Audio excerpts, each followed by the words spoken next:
You try to explain yourself and she blinks once slowly, not listening, not waiting, just watching, like a nurse counting the breaths of a patient too far gone to save. Each word you add strangles the first. You think you're clarifying, but you're confessing.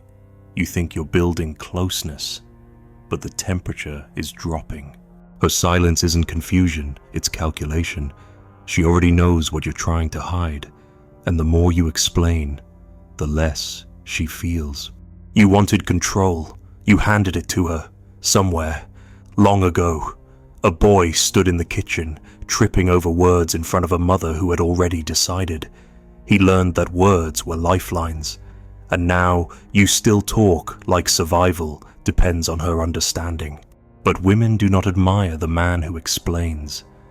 They admire the man who knows and withholds. Because to withhold is to suggest that something inside you cannot be tamed, cannot be touched, cannot be named.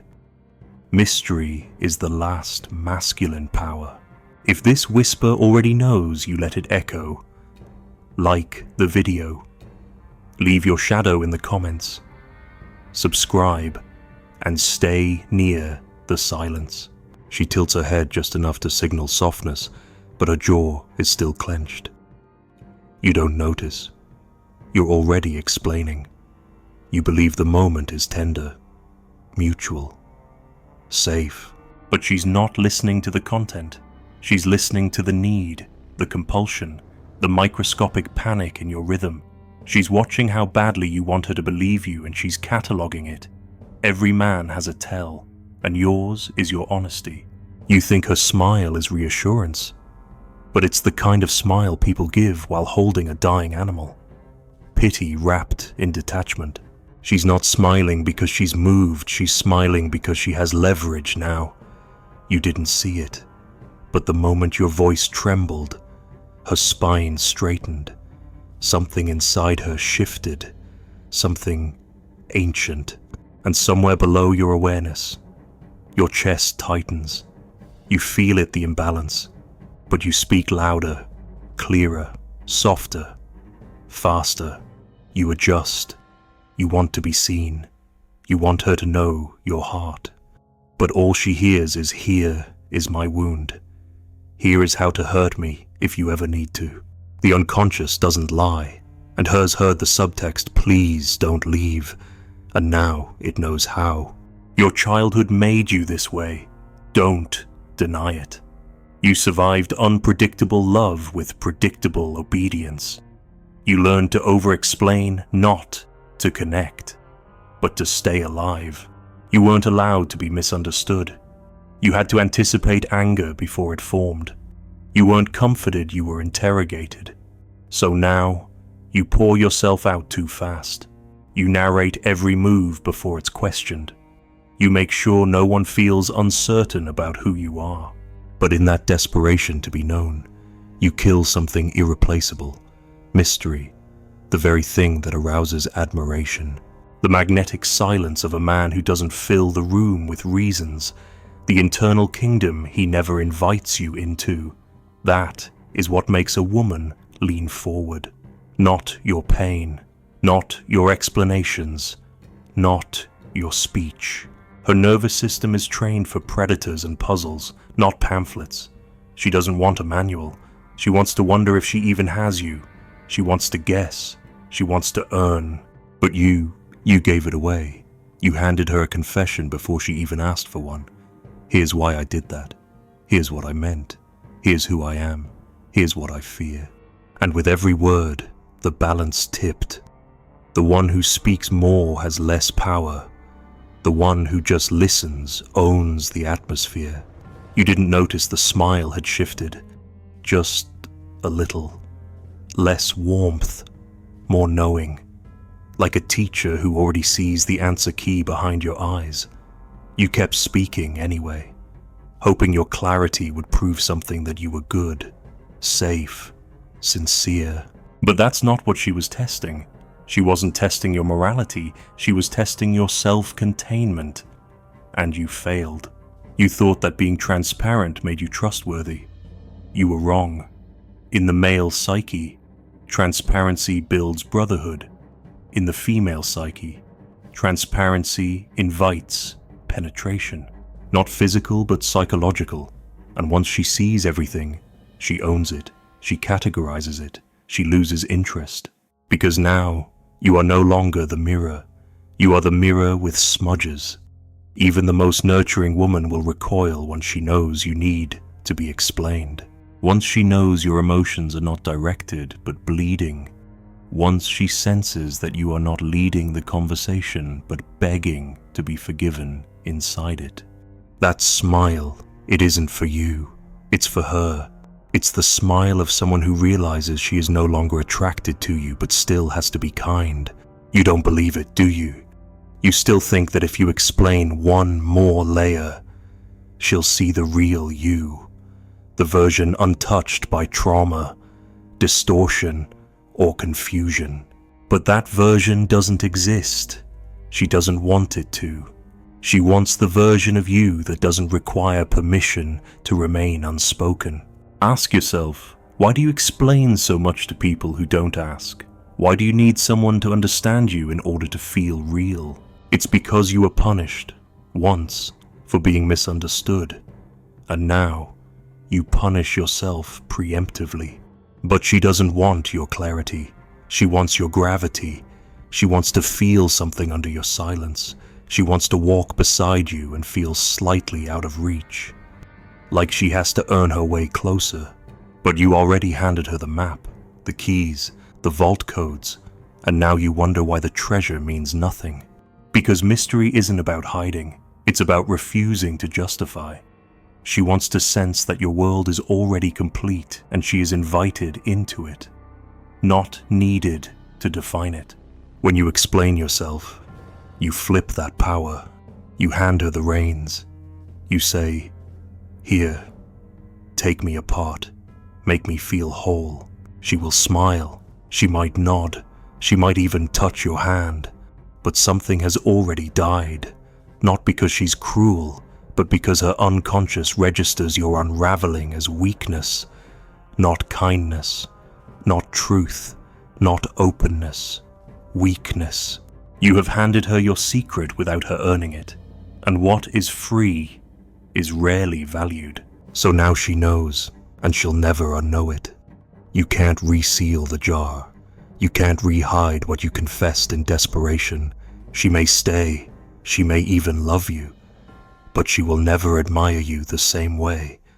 The man she admired was the man who didn't explain. The one who let silence do the heavy lifting. The one who answered a question with a glance. The one who didn't panic when misunderstood because he didn't need to be understood. He needed to be unchanged. Now look back, play it in reverse. Every explanation, every justification, every detailed emotional roadmap you laid out like a trail of breadcrumbs. What were you really saying? Please don't leave. Please still want me. Please believe I meant well. Please think I'm good. But goodness isn't what evokes desire, and clarity isn't what awakens awe. The man she keeps looking back for, he's not the man who spoke. He's the one who left her wondering. Let her wonder. Let her ask. Let her doubt. Let her feel the silence between your answers, and let her know you're not explaining anymore. Because what cannot be explained cannot be controlled. You thought she'd love you more once she understood everything, that the map of your pain would make her stay, that your careful explanations, your endless honesty, your willingness to name every feeling would be seen as a gift. You forgot one thing: what is named too quickly becomes owned. What is understood too completely becomes ordinary. And what is ordinary cannot be desired. You built her a glass house with no shadows, no corners, no tension. You wiped every window clean with your own hands. Here, you said, "This is why I am the way I am." You opened every drawer, unlocked every door. You told her what your father did, what your mother didn't do. You told her what keeps you up at night, what you regret, what you dream. You didn't notice her breathing shallow. You didn't notice her gaze drifting. You thought you were inviting her in, but you were slowly making yourself too visible to remain fascinating. What is fascinating must contain risk, uncertainty, edges you cannot smooth, and you, with your perfect words, your desperate transparency, became the safest man in the room and therefore the dullest. You turned your mystery into a monologue, your power into poetry. You narrated every flicker of emotion before she could wonder what it meant. You thought you were protecting her, but the unconscious reads it differently. You were trying to control her perception, and control is never sexy. She doesn't want a man who's terrified of being misinterpreted. She wants a man who can endure it. But you, wrapped in explanations, wrapped yourself in a cage. You built it with language, with clarity, with smooth logic and perfect emotional vocabulary. You became a glass sculpture, polished, delicate, exposed. But there is nothing for her to press against. No resistance, no ache, no refusal, no silence thick enough to make her heart lurch. Every time she tries to step closer, she only meets more glass. And so she steps back, not in anger, in numbness. You see, the unconscious attraction is never to the man who asks to be seen. It is to the one who withholds sight without apology, because that man is untamed. That man might leave. That man has somewhere to go. That man does not beg the world to understand him because his world already exists without their permission. You don't live in your own world. You live in the eyes of others. You shape yourself in their gaze. You sculpt your sentences so no one will feel uncertain. You wrap your truth in cushions so no woman will be disturbed. But she wants to be disturbed, not in cruelty but in awe. She wants to brush up against something unnameable, something not created for her comfort. A man who does not explain himself because explanation would shrink what he truly is. You explained yourself so thoroughly, so gently, so beautifully, that she could now imagine every inch of your mind. And now, she doesn't need to explore it, because the map has been given, the wonder has been killed, and this is the moment you feel her pulling away. You think it's something you said, so you say more. You think it's something you didn't clarify, so you clarify again. But you're pouring water into a cracked cup. The more you give, the less she holds. She cannot love what she completely understands. And you cannot stop explaining, because deep down, it's not about her, it never was. It's about the boy inside you who needed someone to finally believe him, someone to hear him out, someone to say, "Yes, I see you, I won't leave." But she is not your mother, and this is not a childhood trial. This is desire, and desire requires something unknowable. Every man who masters women without needing them understands this clarity kills seduction. Honesty isn't wrong, but timing is everything. And control lies not in how much you reveal, but in how much you withhold without guilt.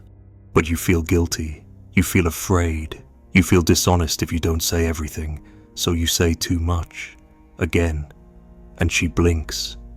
You didn't see it, but her attraction died the moment she felt safer than you. She cannot worship what she must protect. She cannot chase what collapses in her arms. She cannot admire what keeps offering its heart in tiny labeled jars. Your self-disclosure became a performance, an offering, a cry, and deep down, she heard it as, "Please don't think I'm dangerous. Please don't think I could leave. Please believe I'm the good one." But she already knew you wouldn't leave. That's the problem. You became her emotional furniture, comfortable, expected, always there. And nothing kills intimacy faster than inevitability. You handed her your feelings before she even asked for them. You apologized before you were accused. You explained before she wondered. You named every instinct before she could feel it. and the cage closed tighter. Not around you, around her desire. You didn't realize that some of her fascination came from not knowing whether you wanted her or simply allowed her near. That ambiguity, that subtle danger, that was the thread. And you cut it with your well-meaning clarity. Now she knows. Now she can predict your reactions. Now she knows exactly how to hurt you because you told her. Not in malice, in love. But love built from total exposure is a fragile god. And deep down, she begins to lose respect. Not because you were cruel, but because you tried too hard to be kind. And the man who tries to be kind often hides a deeper insecurity that without effort, he is unworthy. But the man who assumes he is enough, even in silence, is the one who radiates authority. You could have said less. You could have let her sit with uncertainty. You could have watched her question and smiled without answering. You could have let her chase the edge of you. But you gave her the full version, printed and bound, and now she's flipping through it like a brochure. Interesting, clear, predictable. She doesn't want predictable. She wants the man who doesn't need her to understand because his existence is not up for debate. Not cruel, not manipulative, not withholding out of fear, but sovereign, silent, selective, the one who sees explanation not as intimacy, but as exposure and protects his mystery like a living flame. You could have been that man. You still can be, but not if you keep explaining. You felt her slipping away, didn't you? Not with words, not with distance, but with attention. That microscopic shift in the way her eyes stopped seeking yours. Her laughter became lighter, thinner, disconnected. Her touch lost gravity, and in the panic, you reached again for your favorite weapon, clarity, explanation. You tried to win her back with reason. You thought, if she only knew what I meant, if she only understood what I feel, if I could just say it right. But speech does not seduce. Speech only confirms. The unconscious does not respond to words, it responds to absence, to tension, to restraint. And a woman's desire does not bloom in the sunlight of your availability, it opens in the shadow of your refusal, your mystery, your silence. Not a silence of coldness, but of containment. Not distance, but emotional discipline. You've misunderstood what presence means. You thought presence was about showing everything, but it isn't. It's about owning what you don't show. Emotional presence is not display, it's density. It's the quiet weight of a man who does not spill. You explain because you don't believe your presence is enough. You over-communicate because you believe your heart is a burden, and she must be warned. But every time you break your silence to make yourself safe in her eyes, you break her curiosity. She no longer has to wonder what your silence means. You've filled it, you've sterilized it, and now it lies there, clean and empty. You try again. You explain that you didn't mean to sound passive, that your long work hours aren't avoidance, that your lack of jealousy isn't disinterest.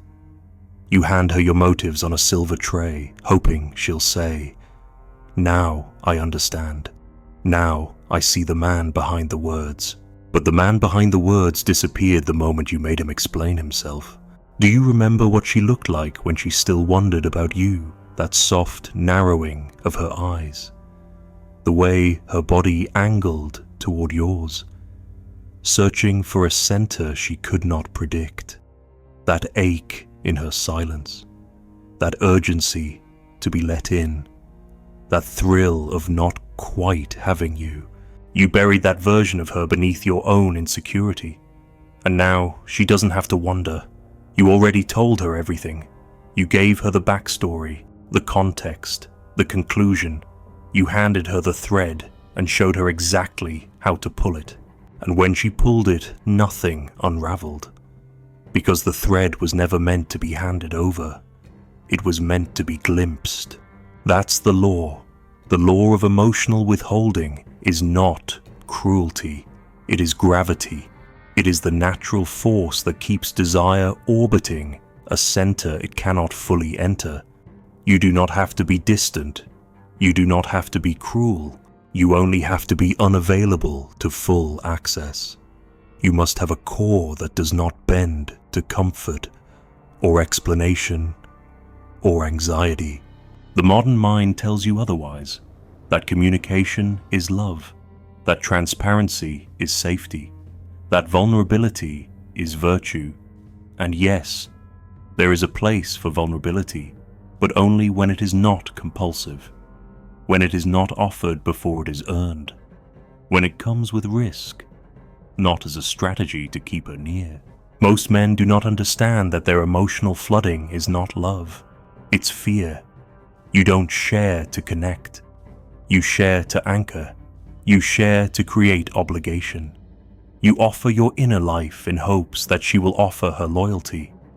But that kind of trade never works. She may stay, but she will not stay aroused. Because arousal, true arousal, requires tension, and tension requires withholding. You do not have to manipulate her. You do not have to stonewall. But you must learn to let the question hang in the air. You must let her feel the weight of your silence, not rush to erase it. You must trust that her discomfort is not your emergency. It is the very field where desire grows.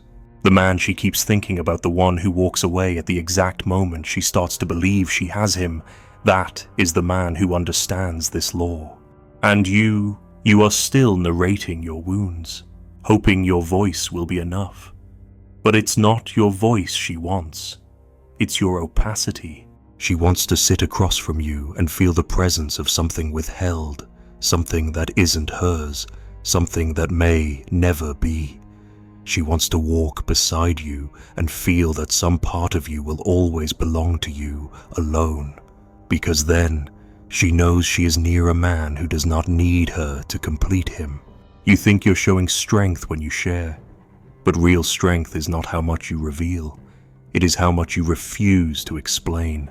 It's in the man who hears a demand for answers and smiles, the man who watches her frustration, her craving, her confusion, and does not flinch. The man who allows her to feel the hunger without rescuing her from it, because that hunger is what binds her. That ache is what keeps her awake. And the man who allows her to ache in his silence is the man who commands her unconscious attention. You have tried kindness. You have tried clarity. You have tried being good, understanding, expressive, open. Now try being still. Try walking into a room and saying less. Try letting her ask and not answering too fast. Try holding your emotion like a fire in your palm, not to burn her, not to warm her, but to remind her that you could, because that is the edge, that is the law. What is not fully revealed retains power. What is not fully explained retains magnetism. You were not born to be her mirror. You were born to be her mystery. Let her wonder if you are affected. Let her wonder what you're thinking. Let her imagine what it would take to break you and never show her, not out of cruelty, out of control. Because the deepest truth of the masculine is not expression. It is containment. And she will test you. She will try to pull it out of you. She will say she needs to know. She will accuse you of being distant, cold, disconnected. Do not explain. Smile. Let her feel the gravity she cannot shake. Let her realize that you are the one man she cannot predict. That your silence is not absence, it is density. That your withholding is not rejection, it is power. And when she comes close enough to press against your mystery, say nothing. Let her hunger deepen. Let her ache stay unanswered. Because that ache is what makes her stay. She dreams of you again. Not the you who spoke, but the one who never turned back. The one who lit a cigarette in the rain and said nothing when she asked if you missed her. The one who left the window open but never explained the wind. And somewhere in the quiet, She begins to miss the question more than she ever wanted the answer. She won't forget the man who stayed silent. She will forget the one who explained why.